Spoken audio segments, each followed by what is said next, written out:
Hey guys, today I'll be sharing my results from an apothecary farm. We're running Conqueror Influence Crimson Temple maps, and all of these maps are rolled for 100 plus quant, and we're running Wandering Path.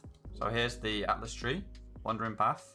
Now for Sextants, we are using additional Strongbox, Enraged Strongbox, Deli Rewards, and Beyond. For Scarabs, we're running Winged Divination, Winged Ambush, Winged Reliquary, and Rusted Elder.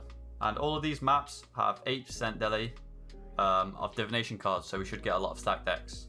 I've got 3 dump tabs, and I'm going to be putting all the loot I get from the maps in these dump tabs, and then I'll check it out on Excellence at the end and come back with the results. I also will mention that I do have 35% quant on my gear.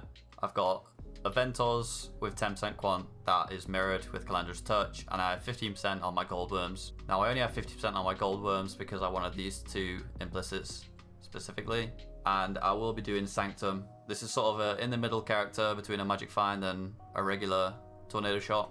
It allows me to do Sanctum still very easily and run 80% Deli. Alright, so here I have a little spreadsheet so I can calculate how much I have invested into this. And as you can see, we've invested 116 divines in total. So in Sextants, there's 24 divines. Enraged Strongbox are quite expensive now.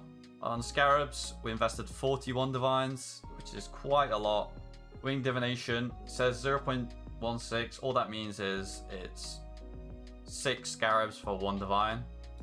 And if you do 1 divided by 6, it's 0.16. And on the map device, we're running Domination for 3C. So times that by 100 is 300C, which is a little bit more than a divine. So per map is just over a divine. So it's a very high investment strategy, which is why I do have a bit of quant on my gear to make it kind of worth it. So we'll see how much we make back. I do think we need 1 or maybe 2 apothecaries to make good profit in this strategy. So we'll see how we do. I did do a strategy running only Gilded Scarabs, and I've dropped 3 apothecaries before, and I've also done a strategy with Winged Scarabs and I've dropped no apothecaries, so we'll see how lucky we get.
You will know pain! You will die. You know this.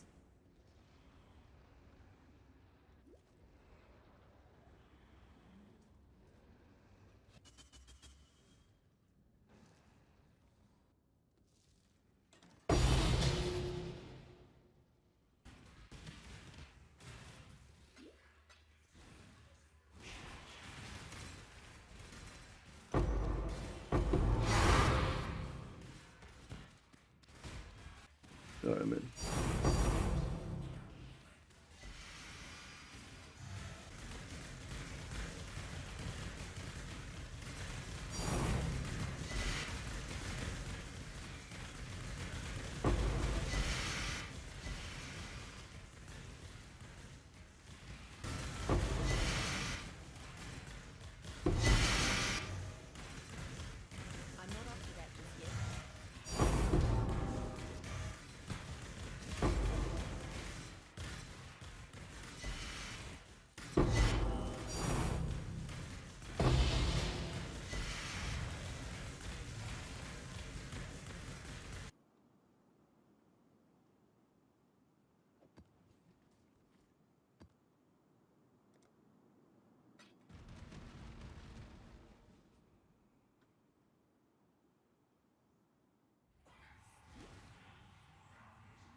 Alright guys, so the 100 maps are now complete, and unfortunately we did not drop an apothecary.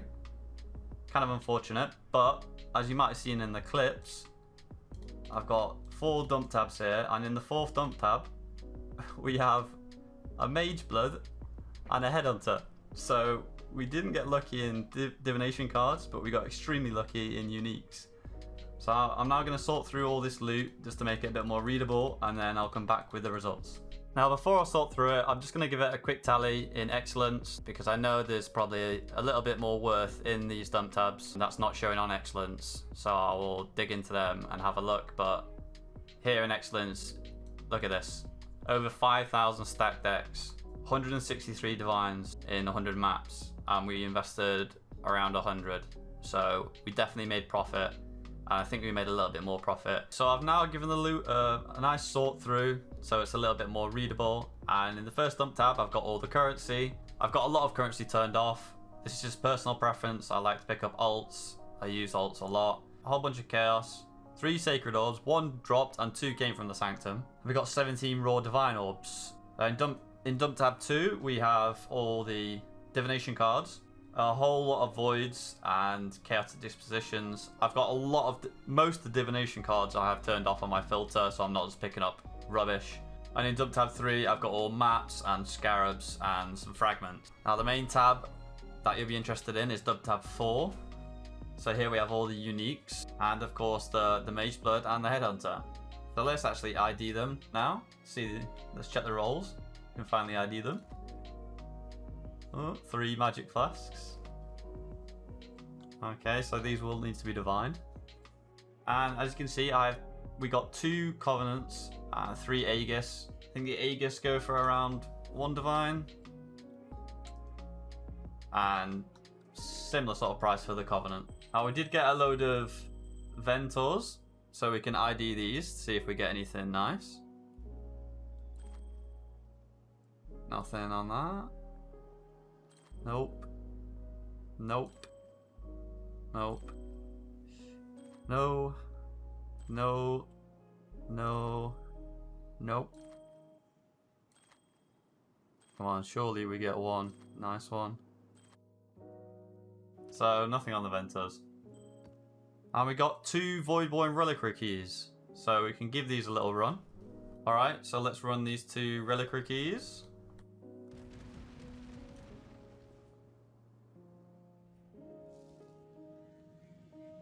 First one. You need more skellies. Okay. Reliquary key number 2.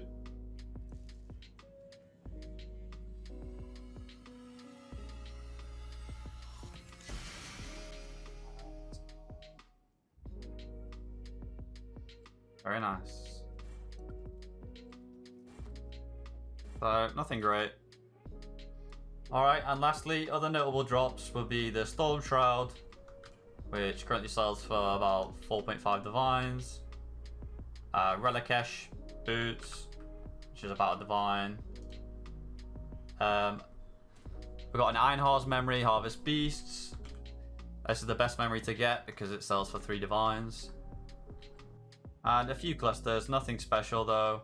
A few of these might be worth like 10C, but we got 1 exceptional support and it was the least expensive out of the 3. And we got a nice fracture base, plus 1 level of all physical skill gems. This came from a ritual, I believe. Also, if you're wondering where all the stacked decks are, I've just had to dump them in another quad tab. Here they are. I may decide to open all these, but it will be quite painful. So, we'll see. So if you want to look at the final snapshot now in excellence, here now I've ID'd the Mageblood and Headhunter. I just didn't want to do it before because I didn't want to bait people into thinking this is a 100 divine per hour strategy, because I got really lucky with these 2 tier 0 unique drops, and I'll probably never get these drop again. It was just very lucky. But the main things here, we got 11 7 years bad luck without an apothecary, and from my understanding that's quite unlucky. So I've had around 6 apothecaries drop this league and 10 enlightens. But I mean, even without the Mageblood and Headhunter, we did get quite a lot of uniques that are worth a fair bit, like the Storm Shroud. like the 3 Aegis and the 2 Covenant. And also, we got 16 Elder Slayer invitations, and they go for a bit more than 100C each, which is quite nice. Other than that, there were a few Divination cards that are worth a fair bit that just dropped from Deli Rewards, such as Divine Beauty, the Sephiroth. But I think the most profitable thing out of this whole strategy was the Divination card Deli Orbs. If I look on trade right now for stack decks, and you're looking to buy around 5,000 stack decks, you're probably looking to spend around 60 divines on 5,000 stack decks. So we definitely made profit in the Deli Orbs. Alright, lastly, there's only one thing left that I'm going to do, and that's just turn in a few of these Divination cards